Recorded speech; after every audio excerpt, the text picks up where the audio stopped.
வங்கக்கடலில் உருவாகும் மோந்தா புயல் அக்டோபர் 27ஆம் தேதி புயலாக மாறும் என கணிக்கப்பட்டிருந்த நிலையில் தற்போது அக்டோபர் 28ஆம் தேதி தீவிர புயலாக மாறும் என வானிலை ஆய்வு மையம் தகவல் தெரிவித்துள்ளது. புதுவை அரசியலில் பரபரப்பு. அக்டோபர் 27ஆம் தேதி திங்கட்கிழமையன்று புதிய கட்சியினை அறிவிக்கிறார் சட்டமன்ற உறுப்பினர் நேரு. புதுச்சேரி அரசியலில் பரபரப்பு. தமிழகத்தில் 10 மற்றும் 12ஆம் வகுப்பு பொதுத் தேர்வு அட்டவணை நவம்பர் 4ஆம் தேதி வெளியிடப்படும்.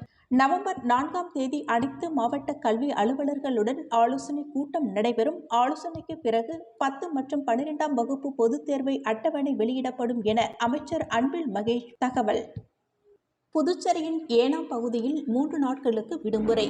மோந்தா புயல் எதிரொலி காரணமாக ஆந்திராவின் காக்கிநாடா அருகே உள்ள ஏனாம் பகுதியில் உள்ள பள்ளி கல்லூரிகளுக்கு அக்டோபர் 27 முதல் 29ஆம் தேதி வரை விடுமுறை புதுச்சேரி அரசு அறிவிப்பு. வங்கக்கடலில் உருவாகியுள்ள புயல் சின்னம் காரணமாக புதுச்சேரி துறைமுகத்தில் 1ஆம் எண் புயல் எச்சரிக்கை கூண்டு ஏற்றப்பட்டுள்ளது. விரைவில் புதிய கட்சி ஜோஸ் சார்லஸ் மார்டின் பேட்டி. புதிய கட்சி துவங்கும் வேலையினை ஆரம்பித்து விட்டதாகவும் விரைவில் அறிவிப்பு வெளிவரும். எங்கள் கட்சி தற்போதைக்கு புதுச்சேரிக்கு மட்டுமே, தமிழகத்திற்கு இல்லை என ஜோஸ் சார்லஸ் மார்டின் பேட்டியளித்துள்ளார்.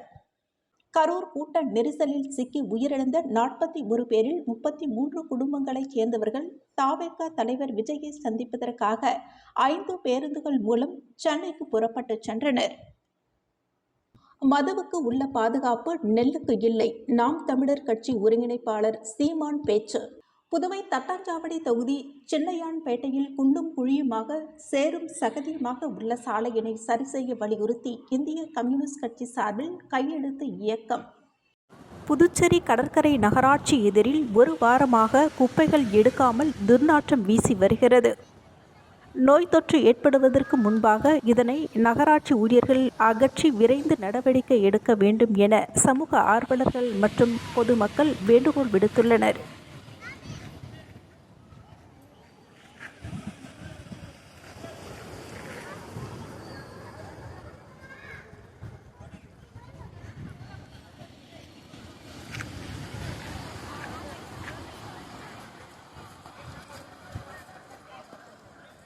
காரைக்கால் வாரச்சந்தையை பார்வையிட்ட சட்டமன்ற உறுப்பினர் நஜீப்.